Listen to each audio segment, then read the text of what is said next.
Shalom pemirsa, selamat pagi, apa kabar? Saya berharap kita semua dalam keadaan baik. Pagi hari ini saya akan mengajak kita untuk merenungkan firman Tuhan, tetapi sebelumnya mari kita berdoa. Tuhan Allah Bapa kami yang di surga, kami bersyukur dan berterima kasih pagi hari ini. Tuhan sudah memberikan kekuatan, kesehatan, dan kami akan merenungkan firman Tuhan. Biarlah Tuhan yang memimpin dan menolong kami. Terima kasih Tuhan, di dalam nama Tuhan Yesus kami panjatkan doa ini. Amin. Bapak Ibu, pagi hari ini saya akan mengajak kita merenungkan firman Tuhan dari 1 Raja-Raja pasal 18 ayat 41 sampai 46. Dan tema yang saya ambil pada pagi hari ini, percayalah akan janji Tuhan. Saya akan membacakan bagian firman Tuhan ini ayat 41 sampai 46. Kemudian Elia berkata kepada Ahab, "Pergilah, makanlah dan minumlah, sebab bunyi derau hujan sudah kedengaran." Lalu Ahab pergi untuk makan dan minum, sedangkan Elia naik ke puncak gunung Karmel. Lalu ia membungkuk ke tanah dengan mukanya di antara kedua lututnya. Setelah itu ia berkata kepada hambanya, "Naiklah, lihatlah ke arah laut." Hamba itu pun naik dan melihat, lalu berkata, "Tidak ada apa-apa," kata Elia. "Pergilah sekali lagi." 7 kali Elia berkata demikian. Pada ketujuh kalinya hamba itu berkata, "Lihat, awan kecil setelapak tangan timbul dari laut." Lalu kata Elia, "Pergilah, katakanlah kepada Ahab, pasanglah keretamu dan turunlah. Jangan sampai engkau terhalang oleh hujan." Dalam sekejap mata langit menjadi gelap oleh awan dan badai. Lalu turunlah hujan lebat. Ahab naik ke keretanya dan pergi ke Yisril. Tetapi tangan Tuhan berkuasa atas Elia. Ia mengikat pinggangnya dan berlari mendahului Ahab sampai ke jalan menuju Yisril. Bapak Ibu saudara-saudari yang dikasihi Tuhan, di pasal 16 dicatat bahwa Ahab adalah raja yang jahat di mata Tuhan. Ia membawa bangsa Israel untuk menyembah para Baal, sehingga Tuhan murka dan tidak mendatangkan embun dan hujan beberapa tahun. Israel akan mengalami kekeringan. Nah, Elia menantang nabi-nabi Baal untuk mengundang ilah mereka supaya mendatangkan api di atas korban bakaran yang sudah mereka siapkan. Tetapi tidak ada api yang turun untuk membakar korban bakaran tersebut.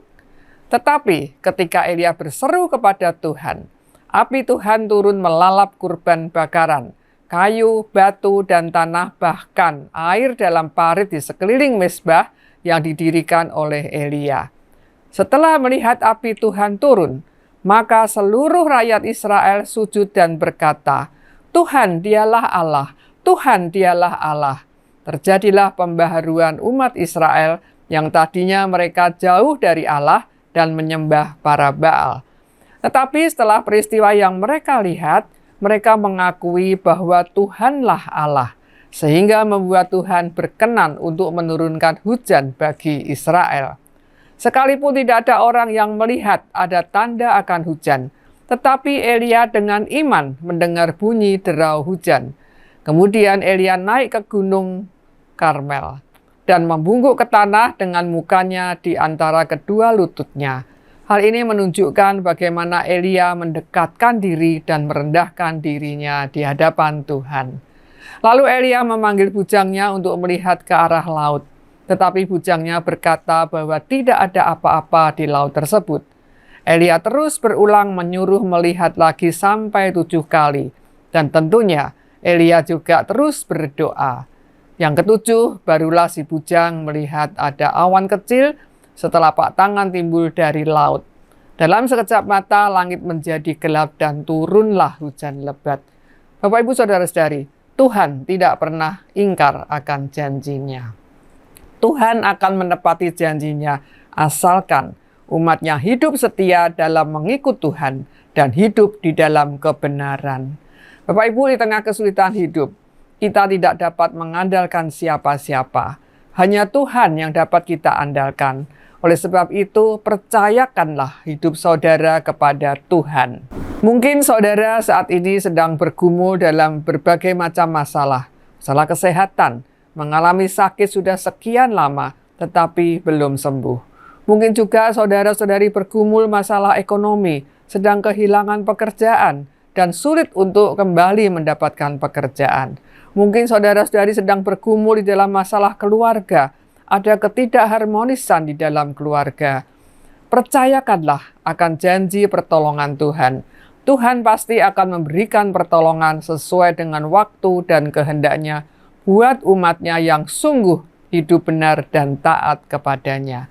Di dalam Yeremia 17 ayat 7 mengatakan, diberkatilah orang yang mengandalkan Tuhan, yang menaruh harapannya kepada Tuhan. Amin. Mari kita berdoa. Tuhan, kami bersyukur dan berterima kasih kembali firman Tuhan mengingatkan akan janji pertolongan Tuhan dan pemeliharaan Tuhan. Biarlah kami boleh terus hidup setia kepada Tuhan, sehingga Tuhan juga yang akan menolong kami dalam setiap permasalahan. Jika ada saudara-saudari kami yang sedang bergumul dalam masalah kesehatan, masalah ekonomi, masalah keluarga, biarlah Tuhan yang melawat mereka satu persatu, sehingga mereka juga boleh mendapatkan pertolongan yang dari Tuhan. Terima kasih Tuhan, di dalam nama Tuhan Yesus kami panjatkan doa ini. Amin. Selamat pagi, selamat beraktivitas. Tuhan Yesus memberkati kita semua. Amin.